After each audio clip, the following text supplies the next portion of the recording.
Good morning, students. We will continue our chapter, The Hack Driver. Bill first took the lawyer to Fritz's place. Fritz told him that Oliver Lutkins was there a little while ago. Perhaps he had gone to Gustav's barber shop. They drove to the barber shop. The barber said angrily that he had not seen Lutkins. Then they came to the pool room. They were told that Lutkins had just bought a pack of cigarettes and gone out. The lawyer was impressed with Bill's cooperation and help. Then Bill drove to the mother's farm. Again, they asked the same question about Oliver. She shouted that she didn't know anything about Oliver. Bill pressed her to tell Oliver. Bill, Bill pressed her to tell about Oliver, and he said he wanted to search the house. She seized an iron bar from the stove and marched on them, shouting. She warned if they dared to search her house, she would burn them. Now, let us get out of here. She will murder us, Bill whispered. Outside, he said, "Did you see her smile? She was laughing at us." Now, Bill whispered that they should get out of the house, otherwise she will murder them. He said, "Did you see her smile? She was laughing at us." I agreed that it was pretty disrespectful treatment, and I was agree. This treatment was not respectful. We did, however, search the house since it was only one story high. And he says they searched the house since it was only one story high. Bill went round it, peering in at all the windows. We examined the barn and stable. We were reasonably certain that Lutkins was not there. It was nearly time for me to catch the afternoon train, and Bill drove me to the station. Now, they tried to find out the places: barn, stable, windows, peering in at all the windows, but Lutkins was not there. And it was the time to catch the afternoon train. So, Bill drove him to the station. On the way to the city, I worried very little over my failure to find Lutkins. I was too busy thinking about Bill Magnuson. Now, when he was returning, he was thinking about his failure, and he was also thinking about Bill. Really, I considered returning to New Mullion to practice law. If I had found Bill so deep and richly human, might I not grow to love Fritz and Gustav and 100 other slow spoken, simple, wise neighbors? Now he was thinking, as Bill was a good person, so I will practice law and I will get good people in future.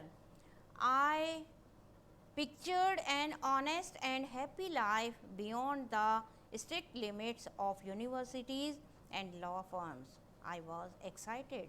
I had found a treasure. I had discovered a new way of life. Now I decided to practice law, and I was excited to think about it. I had found a treasure. I had discovered a new way of life. But if I did not think much about Lutkins, the office did. I found them all upset. Next morning, the case was coming up in the court. Now, as he returned, and next day, he found in the office all persons, they were upset. And as in the next morning, the case was coming up to the court, and they had to have Lutkins. I was a shameful, useless fool, and Lutkins was not there. I was a shameful, useless fool. That morning, my promising legal career almost came to an end before it had begun. And next morning, my career was in danger. It was at risk. The chief almost murdered me. He hinted that I might do well at digging ditches. I was ordered back to New Mullion, and with me went a man who had worked with Lutkins. Next day, again, I was ordered back to New Mullion, and with me a person was also with me he went with me who had worked with Lutkins. I was rather sorry because it would prevent my laughing all over again with Bill.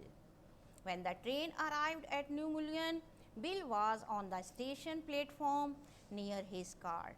Strangely enough, that old tigress, Lutkins' mother, was there talking and laughing with Bill, not quarreling at all.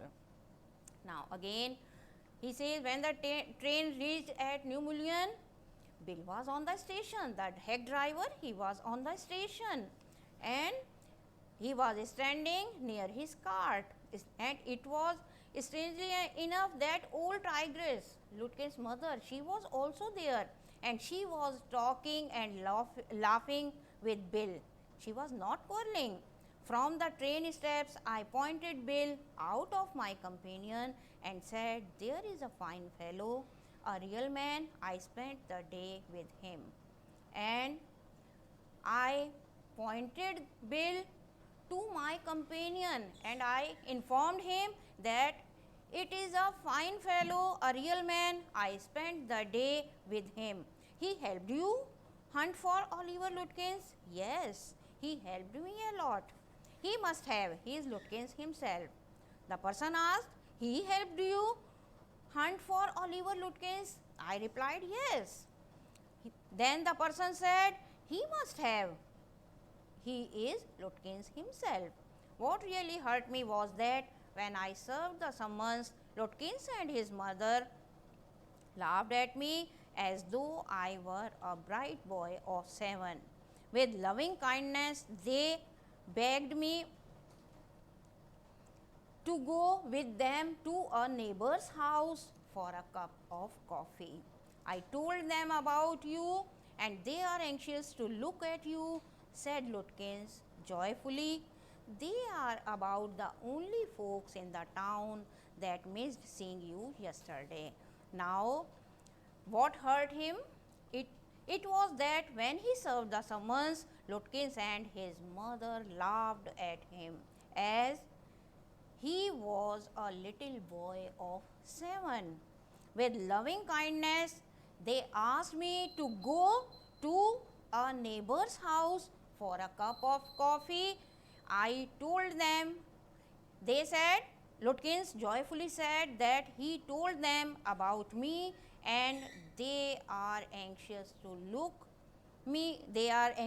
look at me. They are about the only folks in the town that missed seeing me yesterday. And he said that they were the only person who missed seeing me yesterday. So in this way, Lutkins, he befooled the narrator, and we will discuss the question answer of this chapter by tomorrow. Thank you.